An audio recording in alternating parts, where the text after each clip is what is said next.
The wagon lurched sideways on the narrow mountain track, and Kieran Grimes felt the axle snap beneath him before he heard the crack of splintering wood over the howl of wind through the ravine.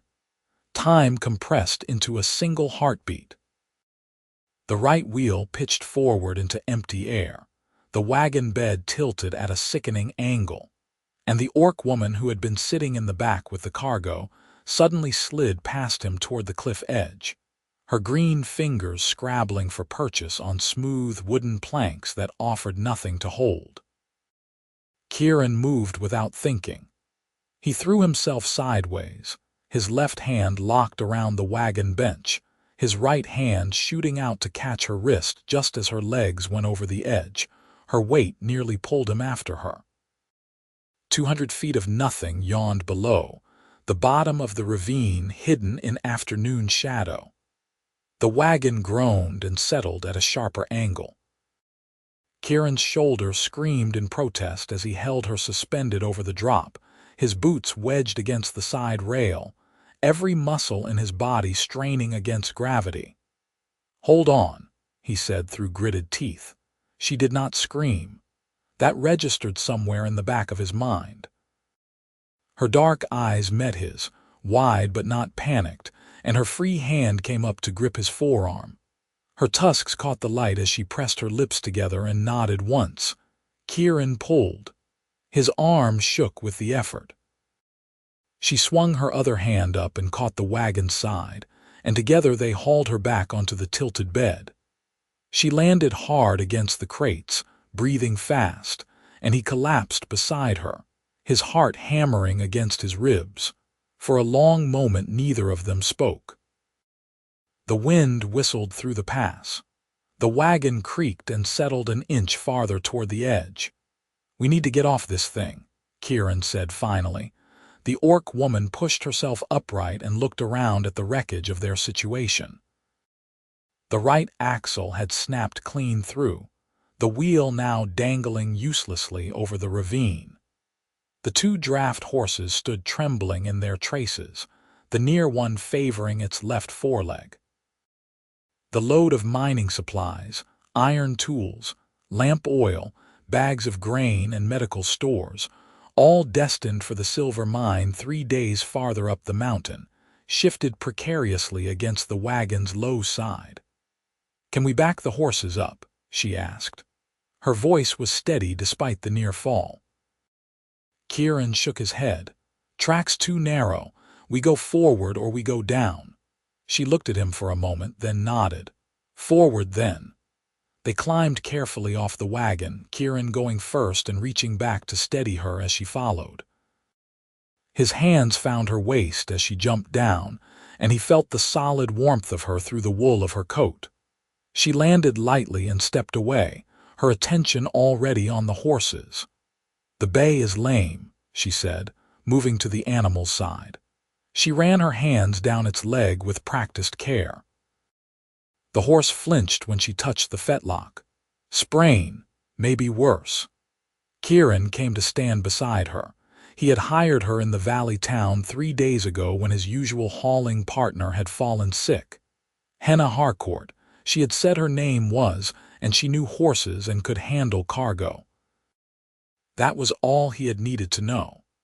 The foreman at the freight company had given him a long look when Kieran had showed up with an orc woman to help load the wagon, but the foreman had not said anything. The silver mine paid too well for freight runs to turn away a hauler over his choice of assistant. Now Kieran looked at the broken wagon, the lame horse, and the narrow track that wound another 40 miles through the mountains to the mine, and felt the weight of the job settle heavier on his shoulders. "We cannot leave the cargo," he said. "Mine's been waiting 2 weeks already. They are short on lamp oil and the night shifts have stopped." Henna straightened and looked at him. "The wagon is done. We have 1 good horse and 1 lame one. How do you plan to haul 1,000 pounds of freight?" Kieran walked back to the wagon and began pulling cargo out onto the track, his mind working through the problem. "We rig travois poles, load what we can carry, cache the rest and come back for it." That will take a week. Then it takes a week. He set down a crate of iron drill bits and looked at her. You can head back down the mountain if you want. I will pay you for the days you worked. She crossed her arms. I agreed to help you get the cargo to the mine. It is not at the mine yet. Something in Kieran's chest loosened slightly at that. He nodded and went back to unloading. They worked through the rest of the afternoon, pulling cargo off the wagon and stacking it on the widest part of the track. The bay horse could not be moved far with its injured leg, so they unhitched both animals and led them carefully away from the wagon. Kieran checked the traces and harness, salvaging what might be useful. Henna found a relatively sheltered spot 30 yards up the track, where a shoulder of rock provided some windbreak, and they began hauling the cargo there piece by piece. By the time the sun touched the western peaks, they had moved everything off the wagon and sorted it into piles.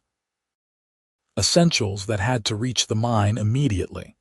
Things that could wait for a second trip.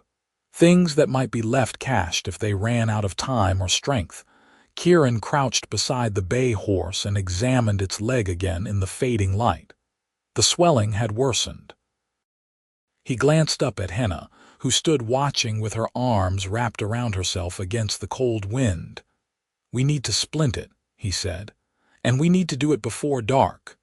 She knelt beside him without a word. Together they fashioned a splint from broken wagon boards and strips of canvas torn from the wagon cover.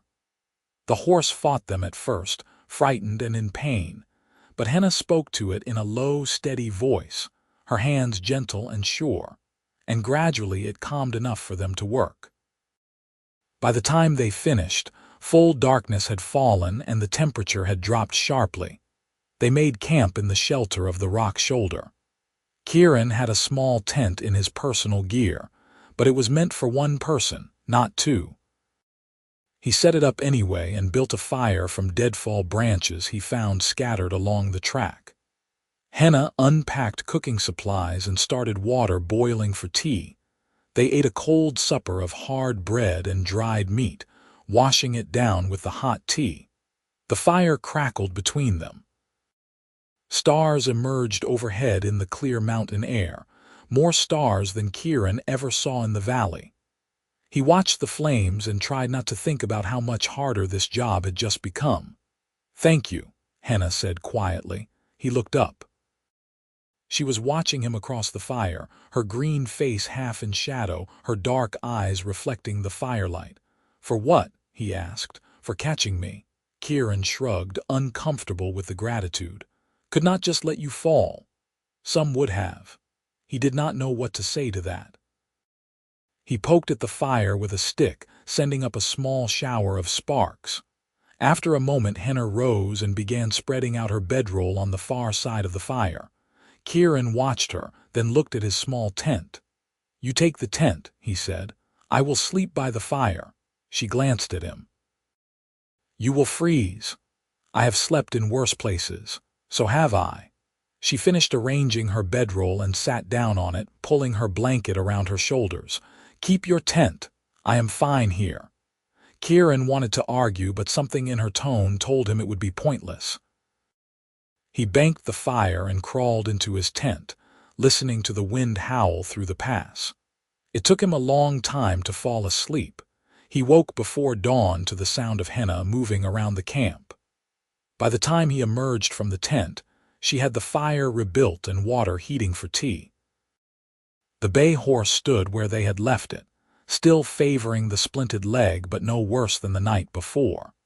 They worked through the morning, fashioning 2 travois frames from the straightest pieces of salvaged wagon wood. It was painstaking work, lashing the poles together with rope and canvas strips, making sure the frames were balanced and strong enough to bear weight.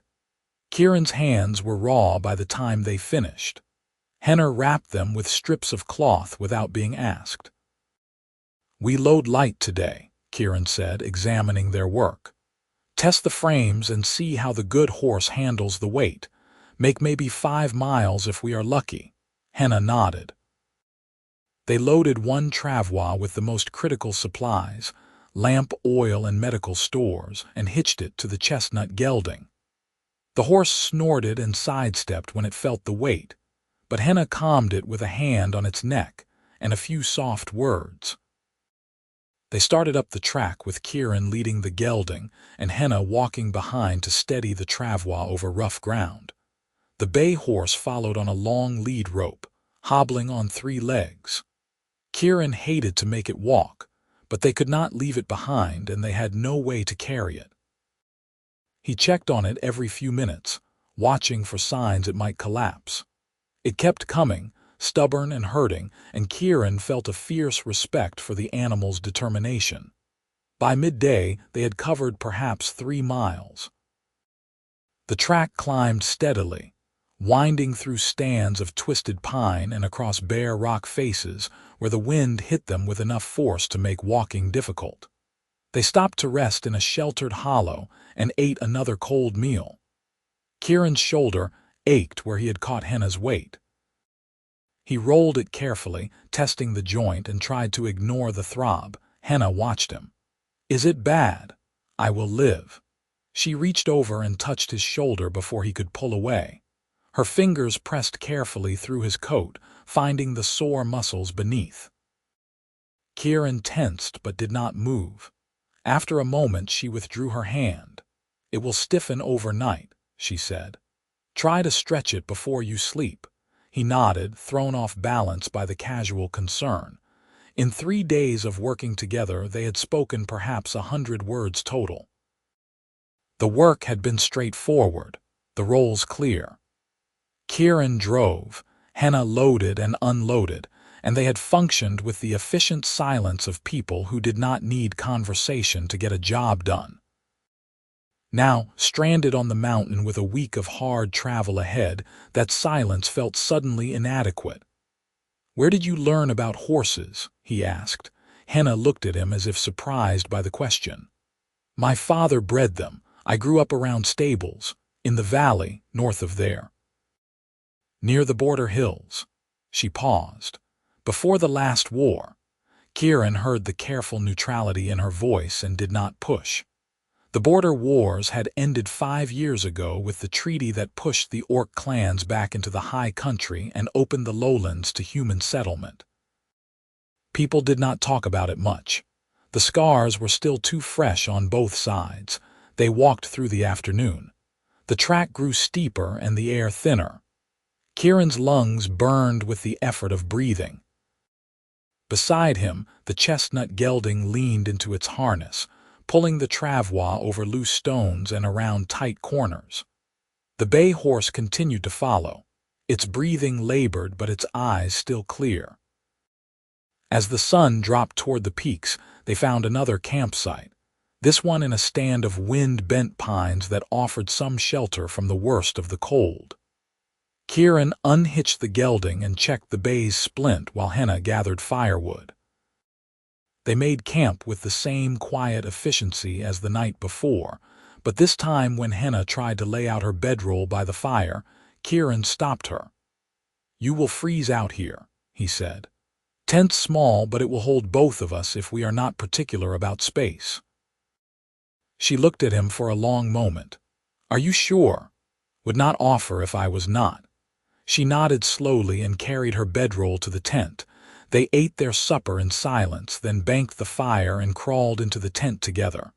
It was indeed small for 2 people. They lay shoulder to shoulder in the darkness, the canvas walls snapping in the wind, and Kieran was intensely aware of her warmth beside him. He stared up at the tent roof and willed himself to sleep. "Kieran," Henna said quietly. "Yeah, why are you doing this? You could leave the cargo.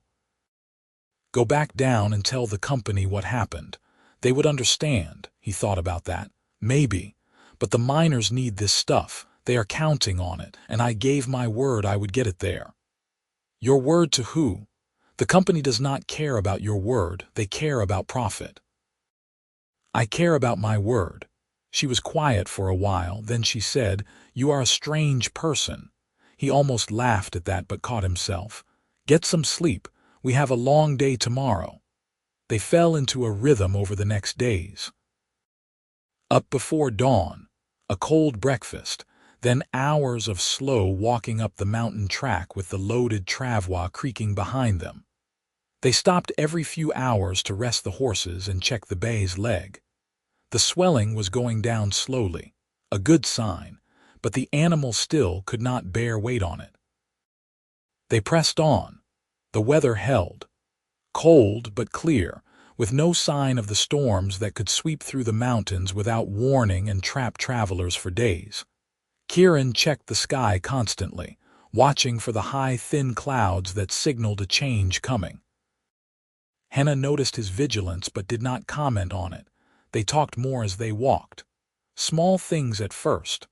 Observations about the trail, the horses, the cargo, then gradually larger things. Kieran told her about growing up in the valley, how his father had driven freight wagons until a bad fall crippled his legs, how Kieran had taken over the route when he was 16 and driven it every season for the past 12 years. Henna told him about the stables where she had worked before the war, how her family had scattered after the treaty, how she had drifted south looking for work and found mostly closed doors until the freight company had hired her to load wagons for day wages. On the fourth day out from the broken wagon, they reached a high pass where the track ran between two sheer rock walls barely wide enough for the travois to fit through.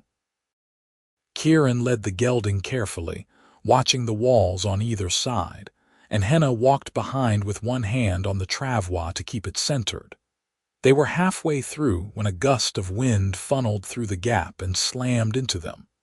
The gelding shied sideways. The travois lurched and caught on a rock outcrop with a splintering crack. Kieran fought the gelding back under control while Henna threw her weight against the travois to keep it from tipping. Together they managed to free it from the outcrop, but one of the travois poles had cracked badly and the canvas lashing had torn. "Can you fix it?" Henna asked. Kieran examined the damage. The crack ran a foot along the pole, a clean split that would only worsen under load. "Not well enough. We need to make another pole." They spent the rest of the afternoon searching for timber. The high pass offered nothing but bare rock and scrub growth too twisted to use. Finally, Kieran climbed down into a shallow ravine below the track and found a stand of young pines. He chose the straightest one and cut it down with the hand axe from his gear, then spent an hour trimming it and shaping it to match the other pole. By the time he climbed back up to the track, his hands were bleeding again and the sun was dropping toward evening. Henna had already unpacked the travois and set up camp.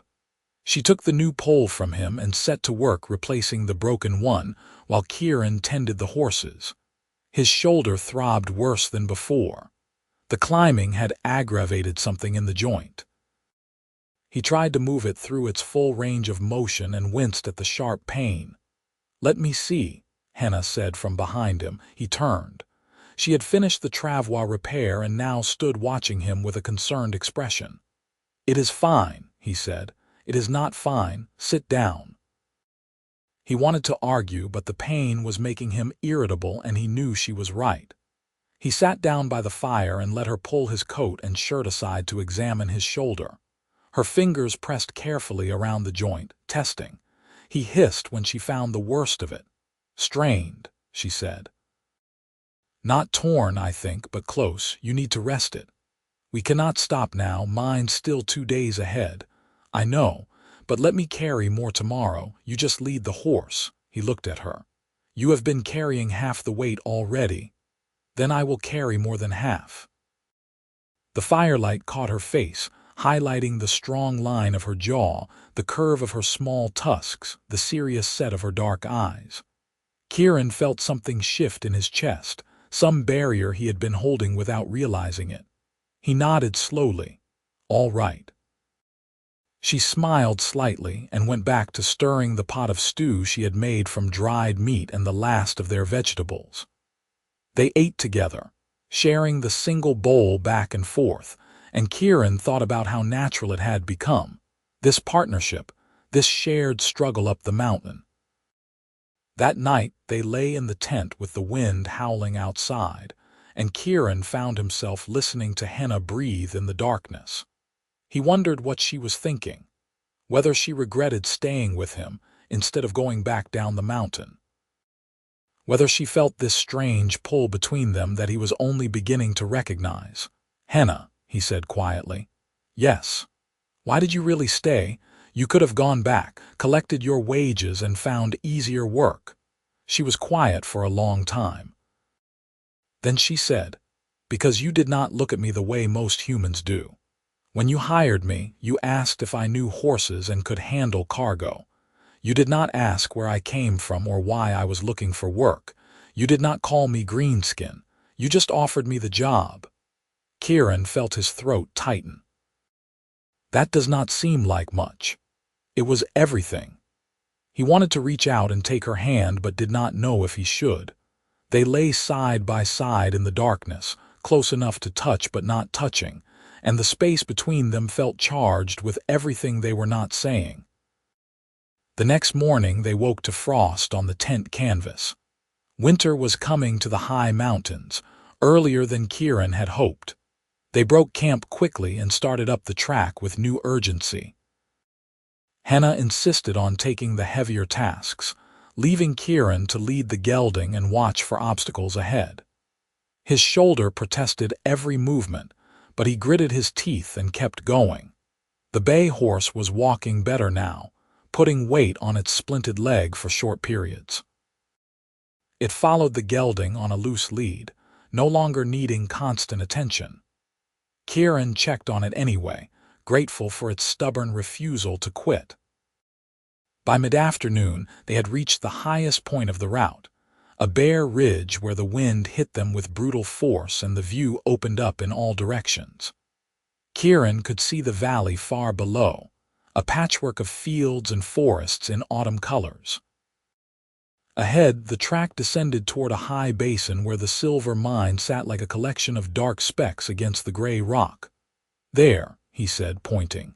Henna shaded her eyes against the sun. "How far?" 6 hours if we push. We could make it by dark." She looked at him, at his drawn face and the careful way he held his shoulder. "Or we could camp here and go down in the morning when we are not exhausted." He wanted to argue, to push through and finish the job, but he was exhausted, and the track ahead wound down through treacherous switchbacks that would be deadly in the dark. He nodded reluctantly. They made camp just below the ridge, where a horseshoe of boulders provided windbreak. Kieran unsaddled the horses and rubbed them down while Henna built a fire and started water boiling. His shoulder had gone from aching to a constant sharp pain that made him clumsy. He dropped the curry brush twice and finally gave up, leaning against the gelding's warm side and closing his eyes. Henna's hand on his back made him straighten. "Come sit down," she said. "I will finish with the horses." He let her guide him to the fire and collapsed onto his bedroll. She brought him tea and made him drink it, then disappeared to tend to the animals. Kieran watched her move between the horses with practiced efficiency, her movements sure and gentle. The firelight caught the green of her skin, turned it to bronze and shadow. She was, he realized with sudden clarity, beautiful. When she came back to the fire, he reached out and caught her hand. She looked down at him, surprised. "Thank you," he said, "for all of it, for staying, for the help, for not giving up." She knelt beside him, her hand still in his. "We are partners now. Partners do not give up on each other." "Is that what we are, partners?" She searched his face. "I thought so." "Are we not?" He tightened his grip on her hand. "I was hoping we might be more than that." The words hung between them. Henna's eyes widened slightly and he saw uncertainty flicker across her face. Then she looked down at their joined hands. "Kieran, I am an orc. You are human. People will talk. They will say terrible things.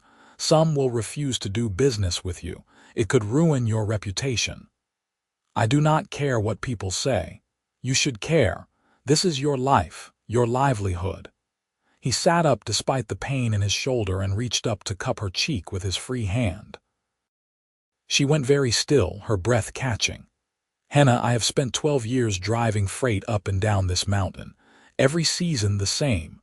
Good work, honest work, but lonely. I never minded the lonely before, now I do." He searched her eyes, looking for some sign of what she felt. "I want you with me, not just for this job, for all of them." She leaned into his hand, her eyes closing briefly. "I want that too, but I am afraid." "Of what?" "Of what happens when we go back down, of the looks, the whispers, of you realizing it is too hard and changing your mind." Kieran leaned forward and pressed his forehead against hers. "I will not change my mind." She opened her eyes and he saw the hope there, fragile and fierce. "Promise me." "I promise." She kissed him then, tentative at first, then deeper as he pulled her closer. Her tusks were smooth against his lips, her mouth warm and tasting of tea. They broke apart, breathing hard, and Kieran felt something fundamental settle into place inside him. They made dinner together, moving around each other with new awareness, hands brushing, glances lingering. After they ate, Henna checked his shoulder again and made him lie still while she worked the sore muscles with careful pressure. The pain eased slowly under her touch. Kieran closed his eyes and let himself relax for the first time in days. That night they lay in the tent with Henna's head on his good shoulder, her arm across his chest, and Kieran felt more at peace than he could remember feeling in years. The wind still howled outside and the work was not finished, but none of that mattered as much as the woman sleeping against him. He woke before dawn and lay watching her face in the gray pre-dawn light. She looked younger in sleep, the wariness gone from her expression. He wondered what her life had been like before the war, before she lost her family and her home. He wanted to give her a new home. A place where she did not have to be wary all the time. She stirred and opened her eyes. For a moment she looked disoriented, then she saw him watching her and smiled. It transformed her face. "Morning," she said softly, "morning." They lay there for a moment longer, neither wanting to move, then Kieran forced himself to sit up. His shoulder felt better, the sharp pain dulled to a manageable ache. "We should get moving. Mine's waiting." They broke camp and loaded the travois for the last time. The descent into the basin was tricky, the switchbacks tight and the footing loose, but the horses handled it well, and by mid-morning they had reached the valley floor. The mine buildings came into view an hour later, a cluster of wooden structures and canvas tents surrounded by waste rock and equipment. A man came out to meet them as they approached, a heavy-set miner with a gray beard and suspicious eyes. His gaze went from Kieran to Henna and back again. "You are late," he said. "We expected this freight 10 days ago." "Wagon broke on the high pass," Kieran said. "Had to haul it the last 40 miles on travois." The man grunted and walked around the load, checking it over. "All here. Everything you ordered. Lamp oil, tools, medical supplies, grain. We cached some other items back at the pass. I will come back for them in a few days." The man nodded slowly. His gaze drifted back to Henna. "Who is she?" "My partner," Kieran said evenly. The man's eyebrows went up. "Your partner?" "That is right." There was a long pause. Then the man shrugged. "Do not matter to me who you haul freight with long as the goods get here. Come on, let us get this unloaded. I will have my crew help." They spent the next hour unloading the travois and checking the inventory. The mine foreman paid Kieran in silver coins, counting them out carefully. Kieran split the payment with Henna, handing her half without being asked. She looked at the coins in her hand and then at him. "This is too much," she said. "You did most of the work. We both did the work. Partners split even." She closed her hand around the coins and nodded, her eyes bright. They stayed at the mine that night, sleeping in the guest tent the foreman provided. It was warmer than Kieran's small tent, and they slept deeply, exhausted from the journey. In the morning, they hitched the bay horse to a light sledge the mine lent them and started back down the mountain. The horse was walking almost normally now, the splint doing its job. The trip down took 3 days, easier than the journey up, but still hard work. They stopped at the high pass to collect the cached cargo and loaded it onto the sledge. By the time they reached the broken wagon, autumn storms were sweeping through the valleys, and the temperature had dropped sharply. They stripped the wagon of anything useful and left the rest for the elements. The final descent into the valley took another 2 days. They reached the freight company's yard on a cold afternoon with sleet falling and the sky iron gray. Kieran drove the sledge through the gates and pulled up in front of the main building. The foreman came out, looked at them, and shook his head. "Heard you broke down on the high pass. Did not expect to see you back this season." "Job is not done until the freight gets delivered," Kieran said, "and we still have cached supplies to bring down next trip." The foreman looked at Henna, then back at Kieran. "She's staying on with you. She is my partner now, full partner. We will be running the route together from now on." The foreman frowned. "I do not know about that. Company has rules." "Then change the rules or find another hauler for the silver mine route. Your choice." The 2 men stared at each other for a long moment. Then the foreman sighed. "I will talk to the owner, but you are making this complicated." "Not complicated, just different." They unloaded the sledge and put the horses up in the company stable. Kieran paid for their care and arranged to have the bay's leg checked by a proper veterinarian. Then he and Henna walked through the sleet to the boarding house where Kieran kept a room. The landlady took one look at Henna and pressed her lips into a thin line. "I do not rent to orcs." Kieran felt anger flare hot in his chest. "Then you do not rent to me either. I will collect my things and find somewhere that takes both of us." He turned to go, but the landlady called after him. "Wait." She looked at Henna again, her expression torn. "Your money is good and you have never caused trouble. 1 night. That is all I can manage without the other tenants complaining. It was not perfect, but it would do for now." Kieran nodded curtly and led Henna up to his small room. It held a narrow bed, a chair, and a chest of drawers. Not much, but it was warm and dry and private. Henna looked around the room, then at him. "What are we going to do?" Kieran closed the door and pulled her into his arms. "We are going to make this work." "I do not know how yet, but we will figure it out." She held him tightly, her face buried against his neck. "I am tired of fighting, tired of always having to prove I deserve to exist. I know." He stroked her hair, feeling the strength in her slowly unwinding into exhaustion. "I know." They spent that night together, really together for the first time, and Kieran marveled at the trust she showed him, the vulnerability. She fell asleep in his arms and he lay awake listening to her breathe, thinking about the future. In the morning he went to the freight company and demanded a meeting with the owner, a shrewd woman named Elspeth who had built the business from nothing. She listened to Kieran explain his arrangement with Henna, her expression unreadable. "You understand this will cause problems," Elspeth said finally. "I understand some people will have problems with it. That is their issue, not mine. It becomes my issue when clients refuse to work with you. Then I will find new clients. The silver mine does not care who hauls their freight as long as it gets there. I proved that." Elspeth leaned back in her chair, studying him. "You are one of my best haulers, Kieran. Reliable, honest, good with the mountain routes. I do not want to lose you." "Then do not make me choose between the work and my partner." She was quiet for a long moment. Then she said, "I will allow it, but if clients complain, I will have to respond. I cannot afford to lose business over this." "Fair enough." He left the meeting and went to find Henna. She was at the stable checking on the horses. The veterinarian had examined the bay and confirmed the leg was healing well. Another week of rest and light work and the horse would be sound again. "How did it go?" Henna asked. "Company will let us work together. For now." He took her hand. "I need to ask you something."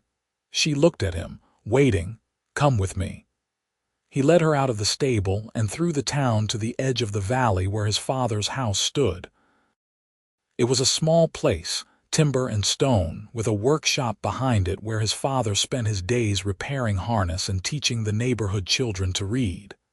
Kieran's father looked up as they came in, his crippled legs covered by a blanket. "Kieran, I heard about the wagon. Are you all right?" "I am fine, Da. I want you to meet someone." He drew Henna forward. "This is Henna Harcourt. She is my partner, and I hope she is going to be more than that." His father looked at Henna for a long moment, taking in her green skin, her tusks, the proud set of her shoulders.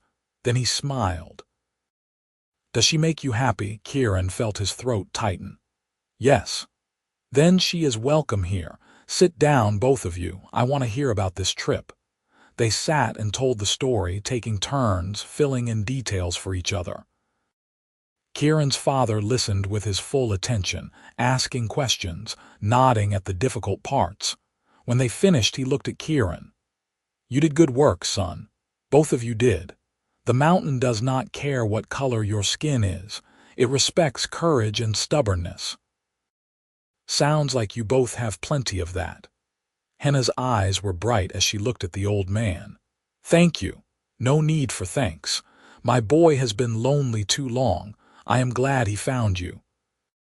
They stayed for dinner, and Kieran's father told stories about his own years hauling freight, the narrow escapes and hard lessons.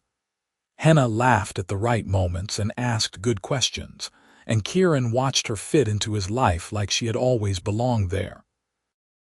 That night they walked back to the boarding house hand in hand. The landlady was waiting in the front room. "I have had complaints," she said stiffly. "I am sorry, but you need to find somewhere else tomorrow." Kieran nodded, unsurprised. "We will be gone in the morning." They spent the night packing his belongings and making plans. In the morning they rented a small cottage on the outskirts of town, a place with a barn for the horses and enough space to store freight between runs. It cost more than the boarding house, but it was theirs, a place where no one could tell them they did not belong. They spent the next week preparing for the next run up the mountain. Kieran had the wagon axle repaired and the wagon bed reinforced. Henna worked with the horses, rebuilding their strength and trust. The bay horse recovered fully, sound and eager to work again. On a cold morning a week before the first snow, they loaded the wagon and headed out of town.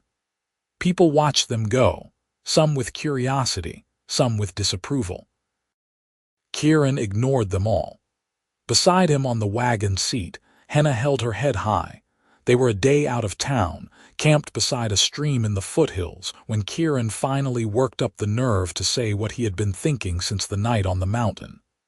"Marry me," he said. Henna looked up from the fire, startled.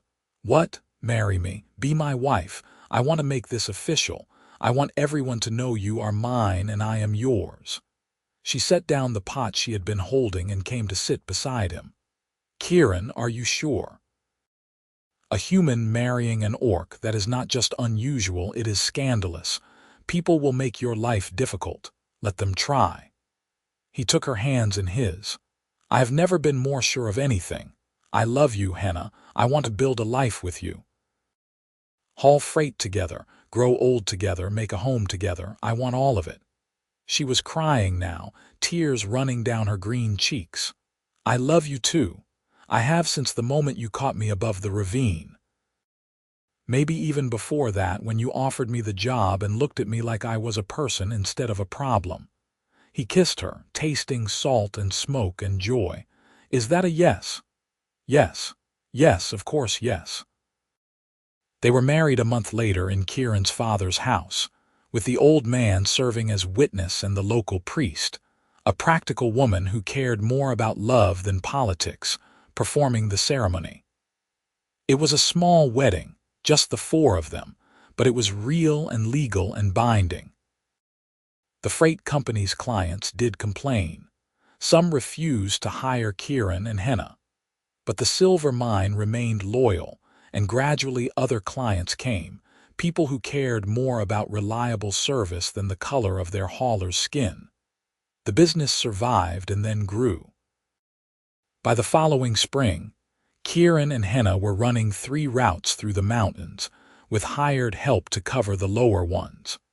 They still drove the silver mine run themselves, unwilling to trust anyone else with the difficult track. Each time they passed the spot where the wagon had broken, where Kieran had caught Henna above the ravine, they stopped for a moment and remembered how their partnership had begun. 2 years after the wedding, Henna discovered she was pregnant. They were in the middle of a freight run when she realized it, camped in the high basin below the mine. She told Kieran over dinner, and he picked her up and spun her around, laughing and crying at the same time. "A baby," he said, setting her down carefully. "We are going to have a baby." "I hope it is a girl," Henna said. "A strong girl who knows she can do anything. Boy or girl does not matter, as long as they are healthy." The baby was indeed a girl, born late in the winter with her father's eyes and her mother's green skin. They named her Fiona, and she grew up in the cottage by the freight yard, learning to walk between wagon wheels and falling asleep to the sound of harness bells. When Fiona was 3, a son came, a sturdy boy they named Rowan, who loved the horses from the moment he could reach their soft noses. And 3 years after that, another daughter, Lily, who had her mother's fierce determination and her father's steady calm. Kieran and Henna raised their children in the rhythm of the freight routes, teaching them to work hard and love fiercely and never judge someone by the color of their skin. Fiona grew tall and strong, learning to drive a wagon before she turned 10. Rowan gentled horses with a touch as soft as his mother's. Lily kept the books and negotiated contracts with a sharp mind and sharper tongue. The freight business prospered. Other human-orc partnerships appeared in the town, people emboldened by Kieran and Henna's example. The prejudice did not disappear, but it faded slowly, year by year, as people saw that love and trust could cross the boundaries they had thought were fixed. Kieran's father lived to see his grandchildren grow, teaching them to read and telling them stories about the old days. He died peacefully in his sleep when Fiona was 12, and they buried him in the town cemetery with full honors. Henna cried as hard as Kieran did, mourning the old man who had welcomed her without hesitation. The years rolled past like wagon wheels on mountain tracks. Kieran's hair turned gray at the temples, then silver. Henna's face gained lines of laughter around her eyes and mouth. They drove the routes together still, slower now but no less determined, and when their bodies finally told them it was time to rest, they handed the business to their children and retired to the cottage. On a warm summer evening 20 years after the wagon had broken above the ravine, Kieran and Henna sat on their porch watching the sun set over the mountains. Their grandchildren played in the yard, a mix of human and orc features blending into something entirely new and entirely their own. "Do you ever think about that day?" Henna asked. "When you grabbed me before I fell," Kieran reached over and took her hand, their fingers intertwining with the ease of decades of practice. "All the time. Do you think we would have ended up here anyway?" If the wagon had not broken, if I had not almost fallen, he thought about that. "I do not know, maybe not, but I am grateful it happened the way it did." She leaned against his shoulder, comfortable and content. "Me too." They sat together as the light faded, watching their grandchildren play, listening to their children in the house behind them preparing dinner. The evening wind came down from the mountains, carrying the scent of pine and stone, and Kieran felt the same peace he had felt that night in the tent when Henna first slept in his arms. He had spent his life hauling freight up and down the mountain, but the greatest treasure he had ever carried was the orc woman he had grabbed above the ravine, the woman who had become his partner, his wife, the mother of his children, and the love of his life. Everything good that had come after had started with that single desperate reach, that moment of instinct and courage when he had refused to let her fall. "I love you," he said quietly. "I love you too," Henna replied, her voice soft with contentment. The sun set behind the mountains, painting the sky in shades of orange and gold, and Kieran and Henna sat together in the peace they had built, hand in hand, hearts intertwined, home at last.